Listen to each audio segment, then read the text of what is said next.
After the initial review of the GTX 1080 Ti, we learned that better cooling would provide more thermal headroom for clock boosting without the need to blast fan noise. Our reviews of the Gaming X and Gigabyte Xtreme Aorus cards furthered that conclusion, but also necessitated an extra $50 spend over MSRP. Today we're looking at EVGA's GTX 1080 Ti SC2, priced at $720 and using EVGA's ICX design that we exhaustively detailed in our 1080 FTW2 ICX review. Before that, this content is brought to you by our Patreon backers. You can go to patreon.com/gamersnexus to help us out directly, which helps us with this in-depth reporting because it takes quite a bit of time and that direct support is necessary. You can also go to store.gamersnexus.net if you prefer to pick up one of our 3 new shirt designs. When EVGA launched its ICX design in February, we really heavily detailed it. So if you're not familiar with ICX versus ACX, you might want to check out that previous content.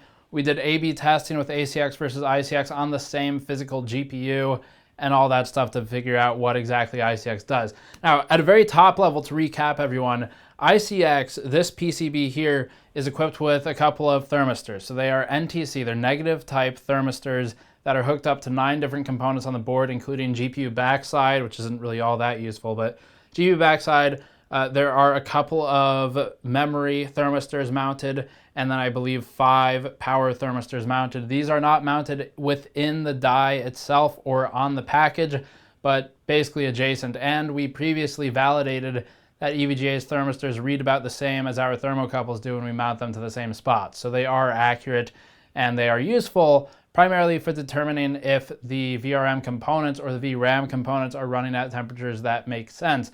Now, are they necessary? Absolutely not. But as we determined in the 1080 FTW2 review, the ICX stuff is innovative and it's different, and that alone is worth notice.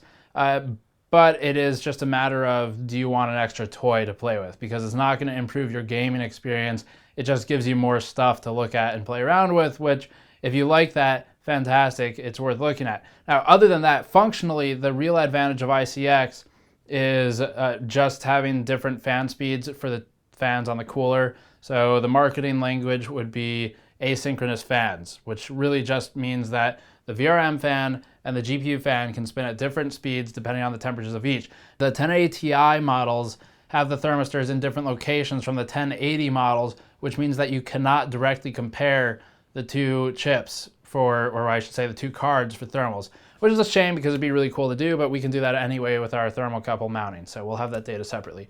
Now, as for the cooling design, this stuff is somewhat simple. It's stuff that we've all seen before, but EVGA has iterated on it a bit.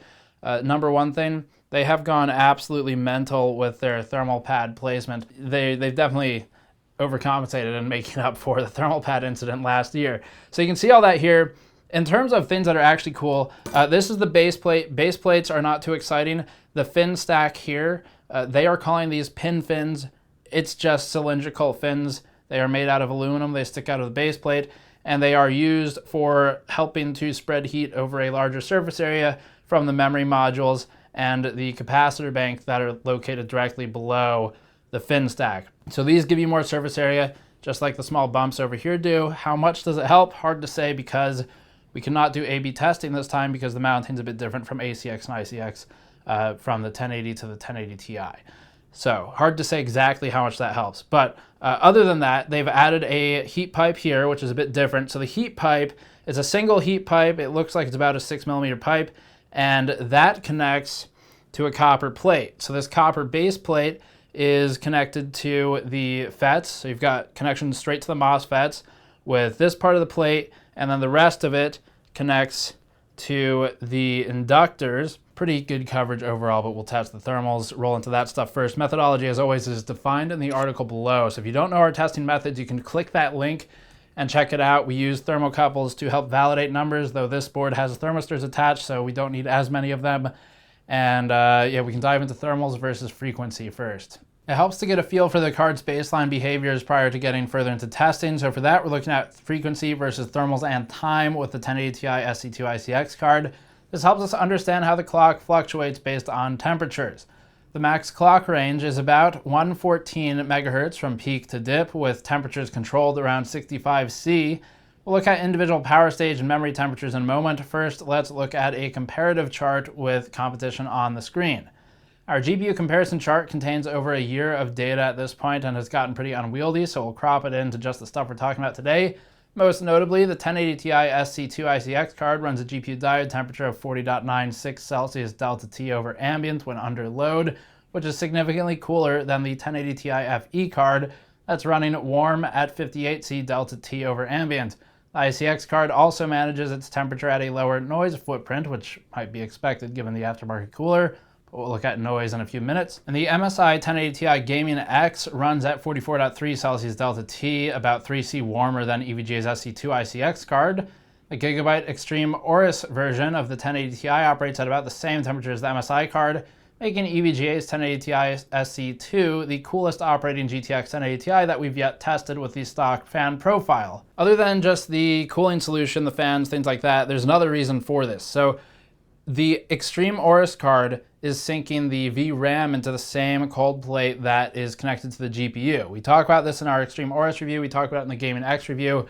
That means that the VRAM is getting cooled by the same solution as the GPU, which is great for the VRAM, but your GPU diode temperature will look a bit higher because you're sinking more heat from more devices into the same plate, and it's only got so much before it's reaching basically a thermal saturation point. You have more heat going through the same solution, so that drives temperatures up. That's part of the difference. The difference is still favoring EVGA, and the ICX sensors, as we'll see momentarily, do show that the rest of the temperatures are just fine even without that cold plate helping out. We've heard suggestions that the new hole-riddled faceplate could actually benefit the thermals over previous EVGA faceplate designs, since the shroud covers so much of the cooling area in those older designs. Without a compatible shroud to mount to the card, the best way to A/B test this was to close off the holes. We pulled our gaffer tape and plugged them all up to look something like a brigandine patchwork video card, then reran the thermals. This will block off air channels in a similar fashion to filling the holes with the shroud, so we'll simulate a closed-off faceplate. We're accounting for ambient fluctuations in this first chart with a modifier value based on thermocouple readings of the intake temperature. These tests were conducted at 50% fan speed to ensure the fan did not adjust to higher temperatures between A/B execution. We also ran auto tests and found the same results, but we'll be using the 50% fan speed numbers for this presentation. Looking at GPU diode temperature over time, we can see that our A/B test posts no real difference between the taped line represented in orange and the stock line in blue. The temperatures are within 1 Celsius of each other at all times, and ramp up is a similar pace. The taped version does take a slightly wider arc to cool down, but isn't anything extreme. Even idle temperatures are roughly equal. The same is true for memory module number 1, as seen in this next chart. Idle temperature at the start is about equal, ramp up temperature and time is roughly equal, and steady state temperature is roughly equal. Cooldown takes a marginally wider arc again, but achieves the same end result in about the same amount of time. And MOSFET number 5 shows the same behavior with a bit of an anomaly in the first quarter of the test. That's likely just from modulated load on the power virus. If we switch now to one of GN's EQ charts, we can see that the tests are all roughly equal. The biggest change we have is in power 5, which can be accounted for in that anomalous spike in our previous over time chart that we showed just a second ago. Everything else is within a 1 Celsius range for the most part, if not less, and that is with ambient accounted for. Like Gigabyte's copper insert that we talked about in the Xtreme Aorus review, this faceplate is largely for looks. It's not necessarily a bad thing, but it's really not going to help with the cooling design. So if you're looking at this faceplate and thinking it's better for thermals, unless you're pointing a side intake fan straight at it and you mount the card vertically in something like, well, I don't know of any case with the side intake and a vertical GPU mount, but if you get one, maybe there would be a difference. But in our testing, there's really no difference, at least not one to speak of, not one that is significant enough to confidently declare that open versus closed for these holes is beneficial or not. It is effectively the same when it is taped off closed or when it is open. And if you were buying this card based on the faceplate, do it because you like how it looks, not because it's better thermally, because that is not the case. So this is similar to the Gigabyte copper backplate insert that they had that we tested recently. No real difference. It's really just a looks thing. We're moving now to noise testing conducted at 20 inches away from the system with all passive components inside aside from the video card.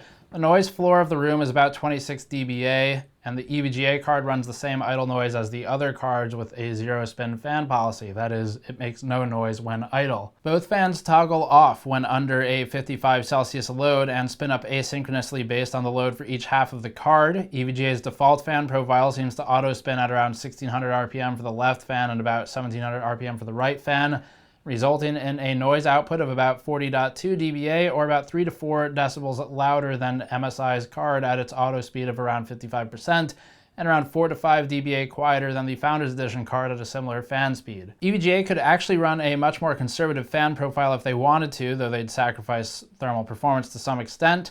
At 50% fan speeds for each fan, which is something that almost never happens on this card, the EVGA SC2 card runs at 47.6 dBA output. All of these GPUs run at or below 55% fan speeds in real-world scenarios that we've tested, so the 100% value isn't really critical here, it's more of just a validation thing. EVGA does have the fastest fans of its size, which means a louder output when maxed out completely, but you'll ultimately never really be at 100% anyway unless you manually tell your card to run that fast. So the thing runs fine when it's auto. You could go into the fan profile with EVGA Precision and configure a better one. Right now the VRM fan is kicking on at around 55C and it spins up fairly quickly. And it doesn't need to spin that fast because VRM components can take a hell of a lot more heat than a GPU. So even though 100C would look scary on any other type of component you're used to, really it's not a huge deal for the VRMs. Now you don't want to run that high just because you're producing a lot more heat in the tight area that's on the PCB, and that starts heating up other components and you eventually start derating and losing efficiency, but you could approach 100C and be okay. So the FET temperatures are actually pretty low on this thing when you're using the auto profile. That is largely, I would guess, because EVGA, when they put these ICX sensors on there, they realized there's a marketing concern of, we are now giving users who may not necessarily understand these temperatures a look into the temperature of power components, and if they start seeing high numbers, they're going to freak out, which is a completely valid concern. So if you know what you're doing, at least to some remote extent, if you've watched our channel, you could go in there, configure a fan profile for the VRM fan, that would be this one, and slow it down a little bit. It doesn't need to run as fast as they do. The temperatures would be fine, and you would lower your noise profile, at which point the EVGA ICX card, the SC2, would now compete with MSI's Gaming X in both thermals and noise, rather than mostly just in the thermal department. We're gonna move on to FPS benchmarking next. So the thing here, with these GPUs, we've done a lot of 1080 Ti's now. The numbers are all basically the same. That's what you would expect. When you have any GPU and all you're doing is changing the PCB and the cooler, the benchmark numbers for gaming will look mostly the same. This is largely a thermal and noise comparison, so the game benchmarks will be more limited in the video. If you want all of them, they will be linked in the article below. That includes Sniper Elite 4, Ashes of the Singularity, and maybe one other game that we won't talk about here, along with 3D Mark. But for now, we'll step through some of the game benchmarks. We've got overclock numbers on our benchmarks here as well. So here's an OC stepping table that shows the pass-fail progress of overclocking the GTX 1080 Ti SC2. You can see where we settled towards the bottom of the list with the last passing numbers, but those were a little bit tight. It was unstable in some scenarios. We stepped it back a couple megahertz, and that's where we landed ultimately. Starting our FPS benchmarks with Ghost Recon Wildlands at 4K, the EVGA 1080 Ti SC2 ICX card runs an average FPS of about 59 with 1% lows at 52 and 48 FPS on the 0.1% low metrics. This ranks the SC2 between the MSI 1080 Ti Gaming X stock and the overclocked values, and just behind our own overclocked 1080 Ti Founders Edition GN Hybrid mod, which was a liquid-cooled mod of the FE card. Stock performance for all of these 1080 Ti cards is more or less equal, with differences primarily in power limitations and out-of-box configuration for the clocks. We were able to overclock the EVGA SC2 a bit higher than the Gaming X card that we overclocked, pushing it up to 62 FPS average with lows at 53 and 49. The Aorus places next at 61 average, effectively identical to the SC2 in performance. Placement is mostly the same at 1440p, with the EVGA SC2 card stock running an average of 95 FPS, flanked on either side by the 1080 Ti Xtreme Aorus card at 94 FPS on the Gaming X overclocked cards. Note that the Gaming X OC numbers are showing some loss in frame times in the lows that dither more with clock fluctuations. Overclocking the SC2 gets us up to about 99 FPS average, with lows at 86 and 81 FPS. The SC2 is more stable with this overclock than our Gaming X and Xtreme overclocks, both of which had hits to frame time consistency with an OC. That said, the hits weren't all that critical to overall performance and were not noticeable as an end user. 1080p results land the SC2 at 122 FPS average, more or less tied with the Gigabyte Xtreme card. Overclocking allows the SC2 to chart top once again, with another narrow victory over the nearby 1080 Ti followers. Mass Effect Andromeda is next, with 4K performance topped by the Gigabyte Xtreme card by insignificant amounts, followed by the SC2 and Gaming X cards closely. The Founders Edition card for reference is planted around 65 FPS average with the thermal limits removed thanks to our hybrid mod, though it would be a bit lower with the FE cooler. 1440p posts the same performance stack, with the SC2 flanked again by the stock Gaming X and Aorus cards, and you can check the article for 1080p Mass Effect Andromeda results if you are interested in those, or if you need more time on the 1440p chart. With Doom and Vulcan, the 1080 Ti performance is all the same stack as the previous games. We're seeing differences of a few FPS at most, as you'd expect, with the SC2 card landing marginally ahead of the Xtreme Aorus and behind the Gaming X from MSI. Overclocking again gets us between the Xtreme Aorus and MSI Gaming X overclocked cards. Moving on now to For Honor at 4K, the GTX 1080 Ti SC2 lands at around 71 FPS average with lows at 64 and 61. This is followed by the 1080 Ti FE card with our hybrid mod at 70 FPS, or just straight FE card at 66 FPS average. That's a reasonable gain over the reference card with the reference cooler, but not as distant from the Gaming X and Xtreme Aorus cards. 1440p posts the SC2 card between the Gaming X, Hybrid FE, and Xtreme Aorus cards, again with no real significant advantages for any of these. 1080p results will be in the article if you really want to see them. So for Sniper Elite, Ashes, and 3D Mark benchmarks, check the article below. As for the conclusion of this one, the card is slightly louder than the Gaming X unless you control it manually. Once you start controlling the fans individually and manually, you can get lower noise outputs at about the same temperature values as the Gaming X or the Xtreme Aorus card. And even stock, the noise isn't that much louder. It is about 4 dBA louder, so it's noticeable to the human ear. You can pick up the difference, but it's not terrible. At least not until you get into 100% fan speeds with any of these devices, at which point they are all completely unbearable. So slightly louder than the Gaming X. You can manually control if you want to account for that. It's a bit cooler, to be fair to the SC2. It does run a couple degrees Celsius cooler than the Gaming X does, and then the Gigabyte Xtreme Aorus card does. So out of the box, the GPU diode temperature is superior on this one, but again, we have to account for that VRAM difference where they're cooling the VRAM on the other two cards with an extended base plate, so you're sinking more stuff into one copper plate, so that is worth noting. Now, gaming performance is the same on all of the devices. The only difference here is if you're getting something like a Founders Edition card or another blower-based card where it's using a low-end blower fan with a shroud that covers the entire thing and has no significant cooling to speak of underneath. A few of those exist. The Asus Turbo is one of them. MSI normally sells one of those types of cards, and then NVIDIA sells the FE card. That's the only place you're going to see a significant difference in gaming performance, because ultimately what we're talking about here is a thermal limit. And then once you get past the thermal limit, you run into a power or a voltage limit. And that's going to happen on all of these cards no matter what, because NVIDIA has hard limitations on the voltage, and you've got other limitations on the power based on the card design and ultimately voltage as well. So you can only push these things so far.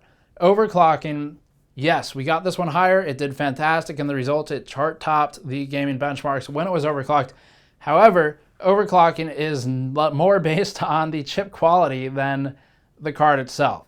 So while it would be great to point at any one of these cards and say this is a fantastic overclocker, it's not really how it works. Ultimately, it comes down to the chip quality. The quality of this thing right here is more important than anything else on this board with regard to overclocking once you've accounted for thermal limitations and ideally power, which they've done here. So overclocking was good, but they're all kind of the same. Gaming, they're all kind of the same. You see where I'm going with this. The only difference is in noise, temperatures, and price. The price of this one is $720. It still has a good cooler. Noise is okay. You can account for where it's not.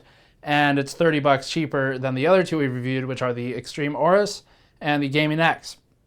Now, the Xtreme Aorus has cooler RGB LEDs. If that's something you really care about, it does do those better than this does. But if you want to spend $30 for it, that's really up to you. That's a judgment call only you can make.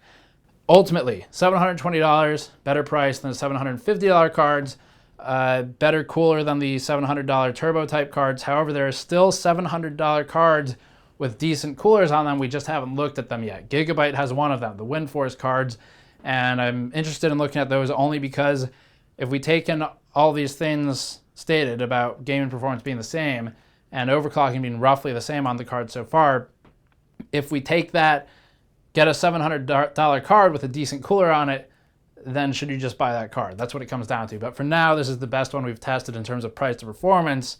However, if you want LEDs, look at the Gigabyte Aorus. If you want the bigger fans that are a bit quieter, look at the Gaming X from MSI. And if you want something cheaper, hang on, we'll look around for more on that. As always, you can subscribe for more, patreon.com/GamersNexus. If you want to help us out directly, gamersnexus.net for more. Store.gamersnexus.net if you want to buy a shirt like this one with the average 1% and 0.1% low bars on it. Thanks for watching. I'll see you all next time.